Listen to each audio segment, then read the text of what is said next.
Hello, I'm sitting here with Joe Bruin. How we doing, Joe? Good. How you doing, Chops? Awesome. We're chatting with Chopper here. Old friend of mine, Joe Bruin, known each other for how long now? Oh my gosh, what 20, over 20 years. over 20 years. Haven't talked to you in a while. Great to see you. Same here, man. Absolutely. Hope you're doing well. Yeah. Now, I've been out of the wrestling thing for a long time, but getting back talking to people, basically like talking to old friends. That's how I like to have it. Right. Right. I understand you've never done a career interview like this.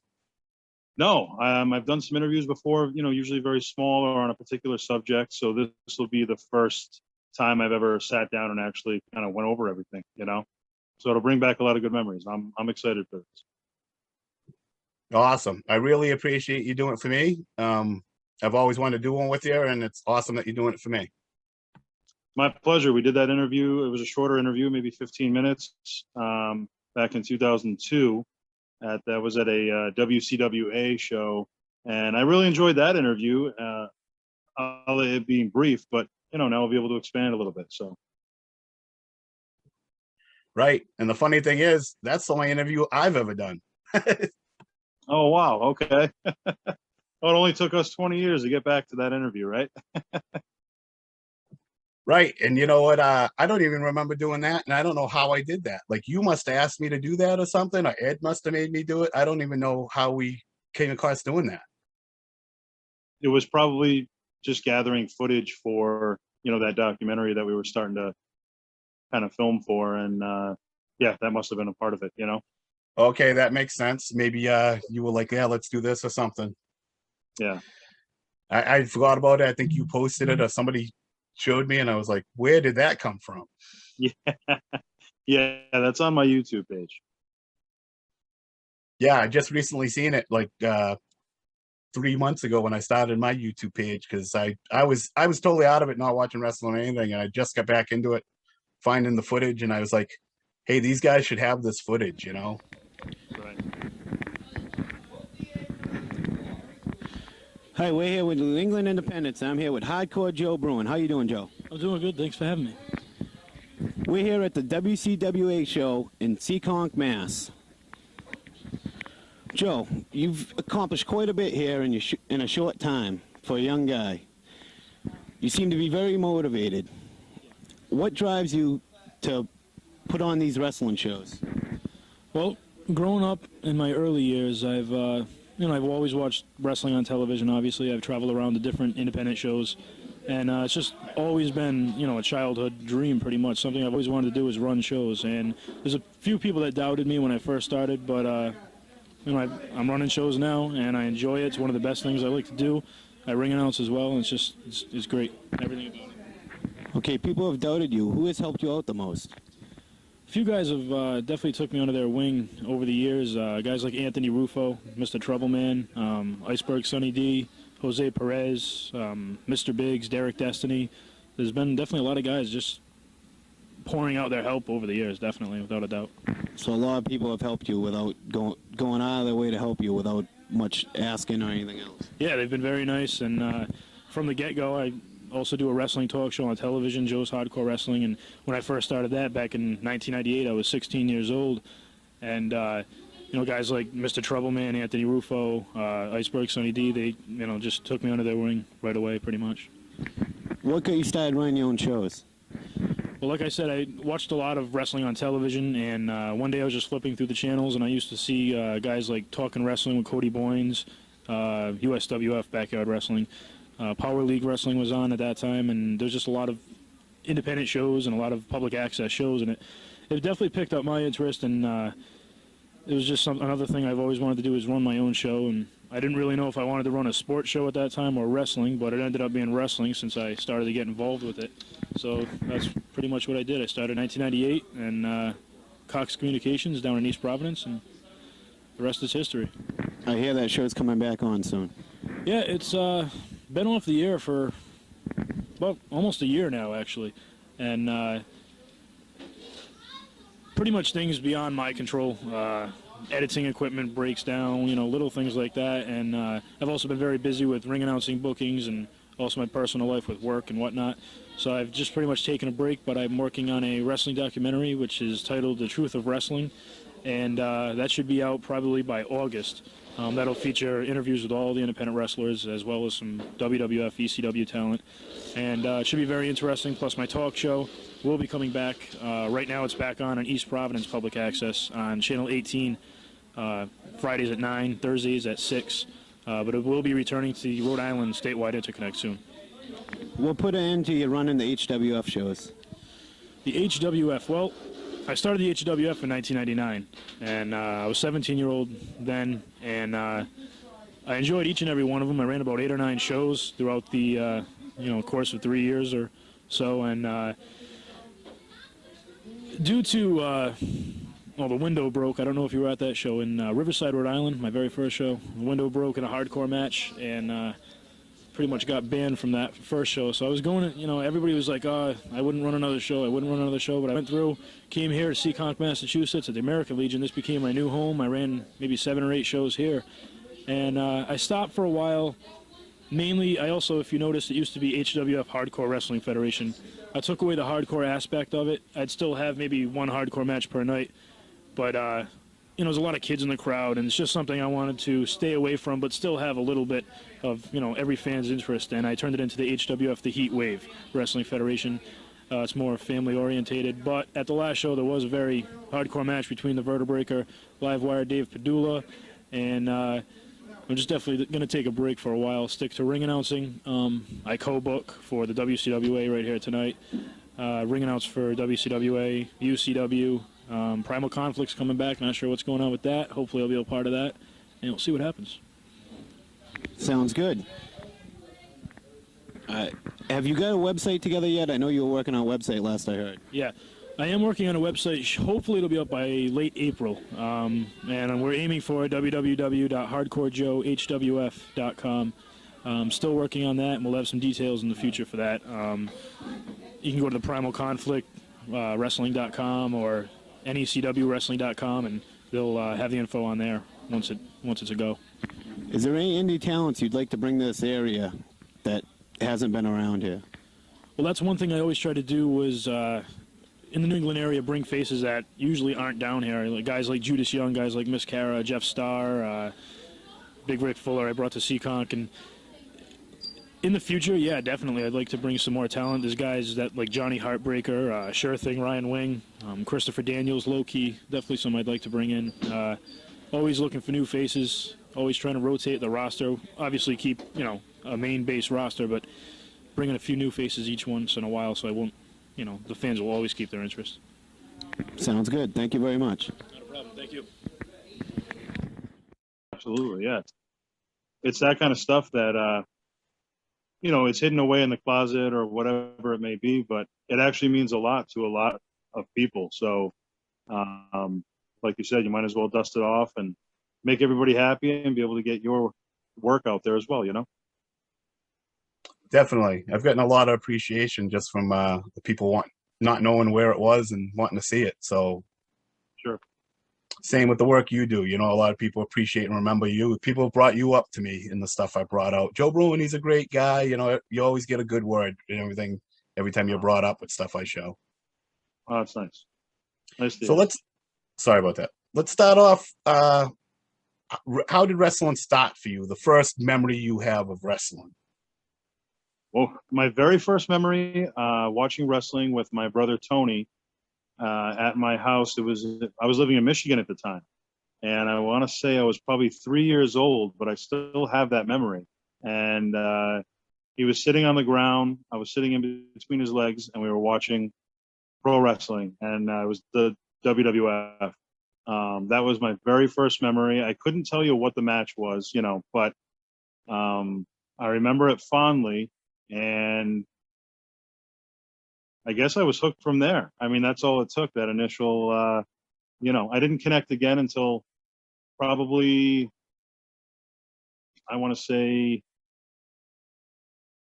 maybe around 1987, 1988.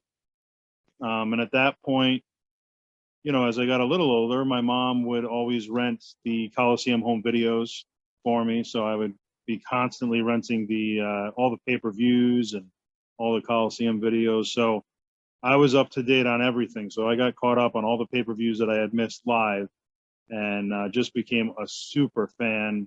Had all the wrestling figures, all the LJN, the big rubber guys, and moved on to the Hasbro figures, had the entire collection, all the rings, and then moved from there to Jakks Pacific and had all the bone crunching, right through on the Attitude Era. So kind of stuck just with it. WWF at that time. Did you watch any World Class or any of the other ones? No, I don't know if it was even available in my area, but all I remember seeing was WWF as far as availability goes. But my first time seeing anything non-WWF was Starrcade 1987. And I remember renting it. I was in the big bubble case. And I think it was Night of the Skywalkers, if I remember correctly. The scaffold match, Road Warriors, and that was the first time, Jim Crockett Promotions, first time I saw anything non-WWF. So that was pretty cool. But even so, I was still a WWF guy. So, I was one to, I think WrestleMania 9 from Caesar's Palace and Royal Rumble 93 would be, I probably rented each of those maybe 15 times. That was Heenan's debut, right? What's that? Heenan's debut, when Heenan came out for the first time. Bobby Heenan? Jim Ross's debut. That's what it was, right? Yeah. Okay. Yep, I confused the two. Yep. Yeah, that's the toga thing when he had to wear the toga and he got a exactly. I can just picture him and Jim Ross standing in the togas. That's what popped in my head. Yeah. When the two of them in the togas. That's why I thought of him. I don't know. And 1993 to 1995 was I was still young. So yeah, at that point I really enjoyed the product. I know a lot of people weren't really fans of the new generation looking back at it, or 93 because of all the characters, but that's what I grew up with. So I still saw all the 80s, on the Coliseum videos and all the pay-per-views. But for me, that's what I was growing up with. So I thought it was awesome. So right. For me, 93, 94, 95, all the weird characters and gimmicks, I loved every minute of it. It was marketed towards your age group.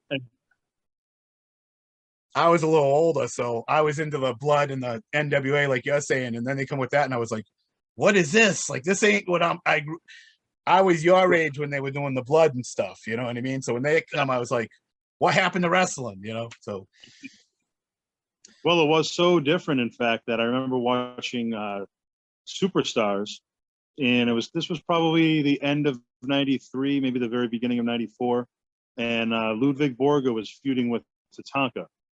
And Ludwig hit Tatanka in the back with a steel chair, and they had to block that out. The big that's X? How did they do the X? Was yeah, that? That's how exactly. That's how hardcore yeah. that was considered at that time in 1993. It's just funny looking back on that. You couldn't even see a chair shot to the back. Right. And the birth of ECW came out of that because everybody was like, we want to see that in that style. Which is basically what's happening today with the PG era, stuff like AEW and stuff's coming out because the fans that ain't getting that from there want an alternative. Sure, exactly.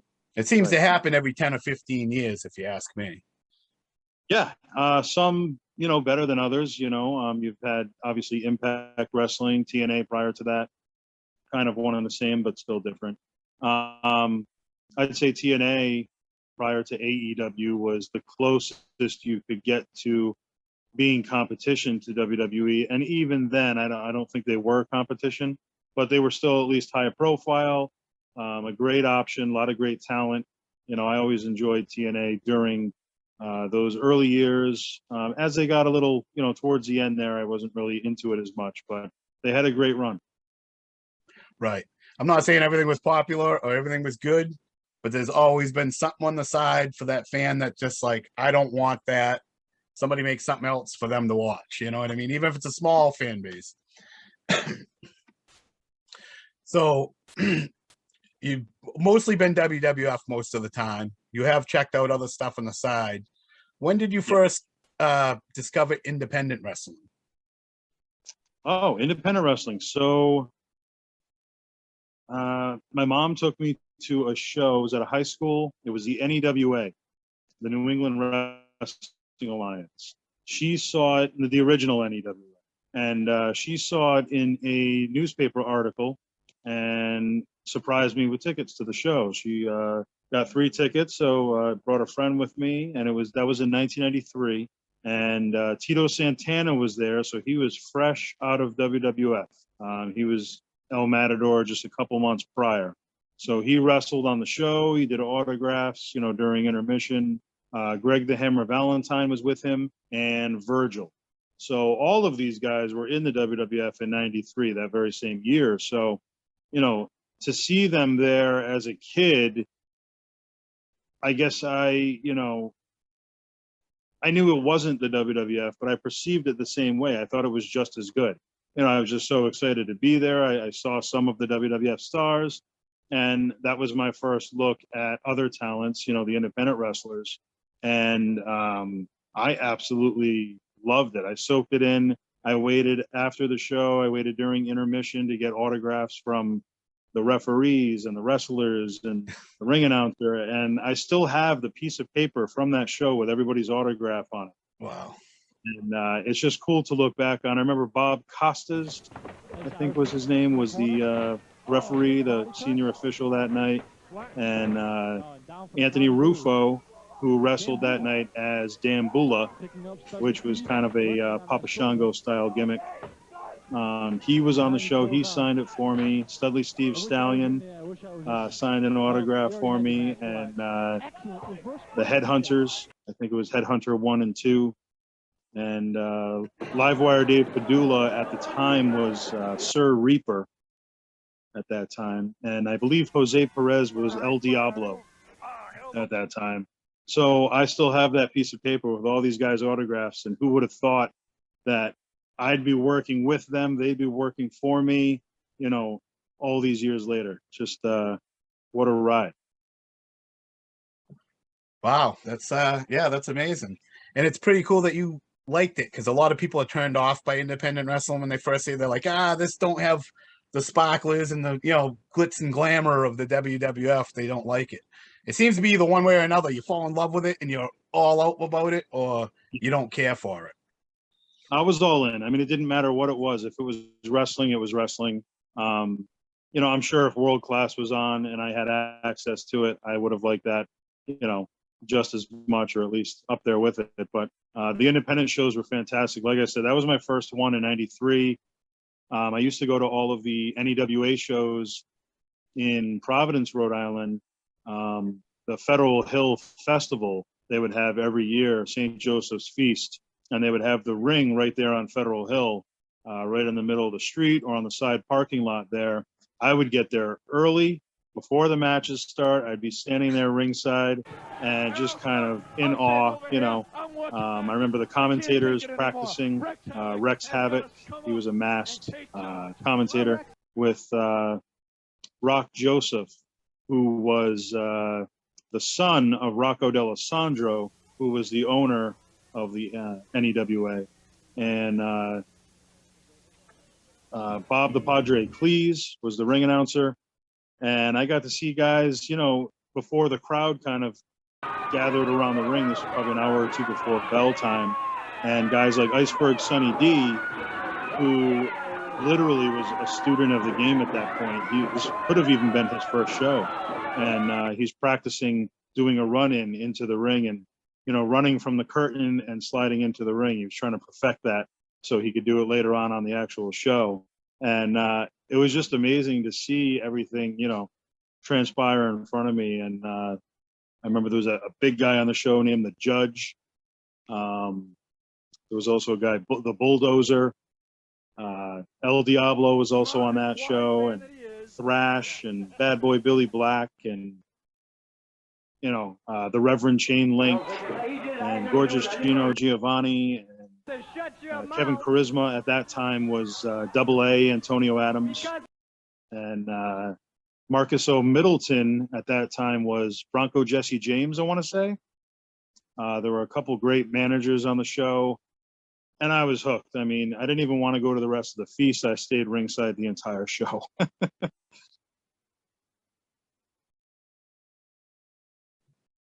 You seem to have a great memory and remember everything, and it shows that your autograph and you're hanging out and wanting to meet and get the autographs of the wrestlers goes way back right to the beginning.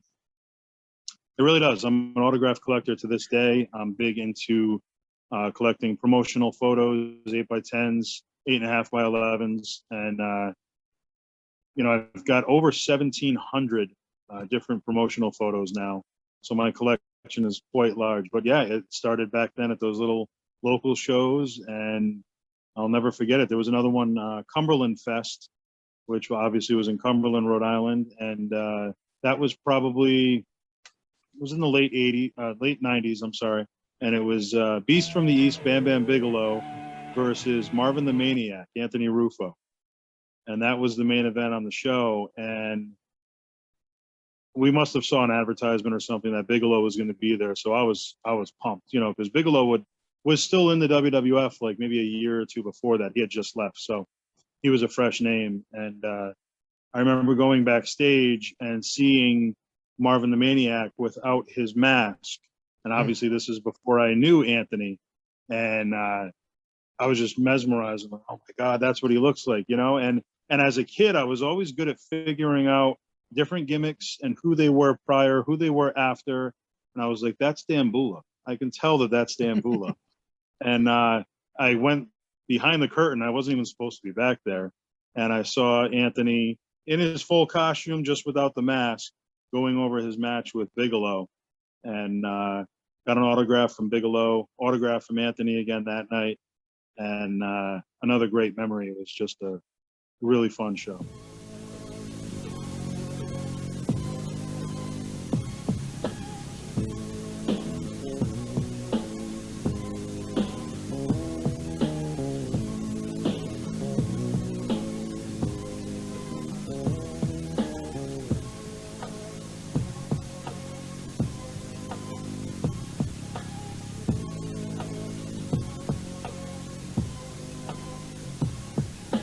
Well, Doc, you've had a chance to examine Marvin the Maniac.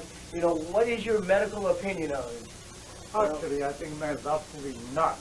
Yeah, see, I told you guys he was nuts. Look at him now. He's pretty well sedated now, Doc. Well, what would happen, just if in case, that his medication wore off, what would happen? What could Marvin do to somebody right now? Say like a Bad Boy Billy, a Gino, a Wolverine, you know what I'm saying? Just in case those guys got strong enough and mental enough to try to come up against Marvin. Well, he's a very large, powerful man.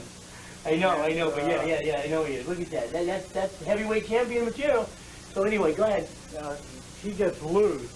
If he goes crazy again, he could kill someone. Oh, I love that. Did you hear that, Marvin? You could kill someone. Huh? Look, GWA heavyweight champion.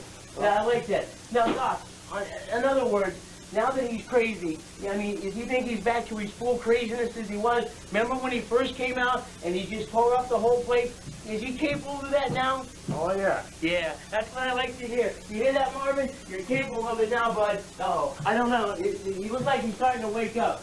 Is that good sign, Doc, or not? No, keep him quiet. Keep him quiet. He'll watch this play. Heavyweight. All right, go back, lay down, good boy. Well, in other words, Doc, I know that you've been in the medical field a long time, and you've seen a lot of things. Is Marvin totally nuts now? I mean, there's nothing else we can do for the man now? Well, I don't really know. We haven't taken all the x-rays yet, but I would really be worried about this man reaching total havoc. Oh, that's what I like.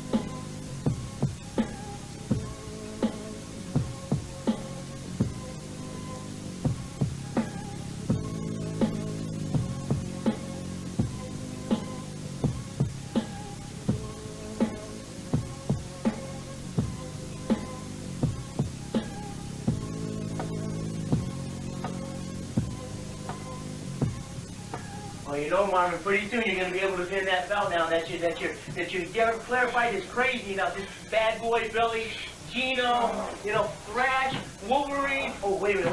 Calm down, Marvin. Calm down. Wait a minute. Calm down. Here, Marvin. You know, you got the crash test dummies. You got bad news. Doc, hey Doc, can you come in here quick? I think he needs a shot. Oh, all right, Marvin. Calm down, Bubba. Calm down. Calm down. Taking effect now. Oh, there you go, Marvin. All quiet. Sorry, Marvin. I forgot that you're nuts now. That's good. All right, Marvin. I think it did its job. Oh, thanks, Doc. I appreciate that. Champion. Good boy. All right.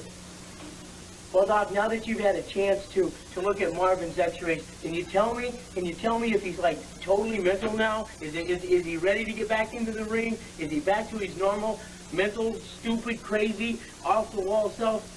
Give me some of your medical opinions here. Show me what's going on here. Well, he must have some brain damage. If you look at the shape of his skull, you see one side is a little different than the other. I can see that. Yeah, look at that. I don't know what it means, but I know you do. I think I've hit a few times too many there. Yeah, huh? Probably garbage can by Bad Boy or a garbage can lid from Thrash.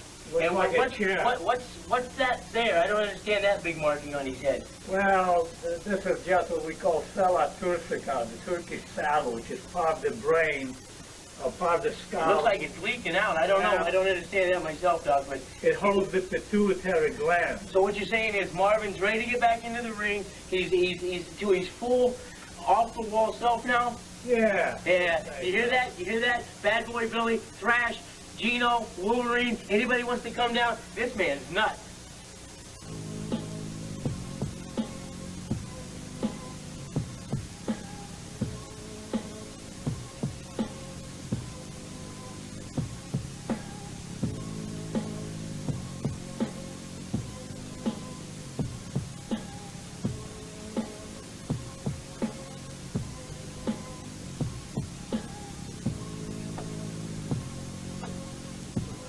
Drop it off, pick it up when you want. Hey, wait a minute, that's not my belt. That's a new belt. They must have changed the belt since I've been here, huh? I see what they're trying to do. I see. Oh, look that way, Trying to son. get rid of the stallion, but that's not going to happen because the stallion is back, and all of these pitiful fools are going to know that. They're going to know that first time. So let's get to Marvin The Maniac. Big fan of the man, the heavyweight champion. Wait a minute. Not only do I see a problem here, look at the reverend. He's wearing the Marvin The Maniac vest. Yeah. He doesn't have the pretty boy He doesn't. Hernandez You're right. vest. You're right. He's wearing the Maniac. You're right. I think if it's a close call, he's going Marvin's way. Well, you know, it's like this. Marvin fought. You got that point? So that was probably, I was probably about 14, 15, somewhere in there. So I was a little older now. Okay. You pretty Yeah, much my hit first every. indie show- What was that? Oh, my first indie show, I was probably maybe 11, somewhere around there. All right, so you're going to Indies like 4 years at this point. Yeah. And mostly NEWA. At that time in New England, you know, there weren't promotions all over the place like there were years later. I mean, NEWA was kind of covering a lot of the area. Locally anyway, you know, Providence, Cranston, Johnston, North Providence, you know, where I live. So. And they had TV, correct, at that time? They did. They were on the Interconnect channel, which was a statewide cable channel. They had Interconnect Channel A and then Channel B. And NEWA would be on every week. RIWA, which was the Rhode Island Wrestling Alliance. Same owners, basically the same thing, just more of it. Would also be on the Interconnect channel. And yeah, I remember tuning in and seeing myself in the crowd at the Federal Hill show. And I was like, oh my God, you know, it's such a big deal to see myself in the audience. And, but yeah, I really enjoyed the NEWA back then as a kid. And that's how I got started as far as the indies go.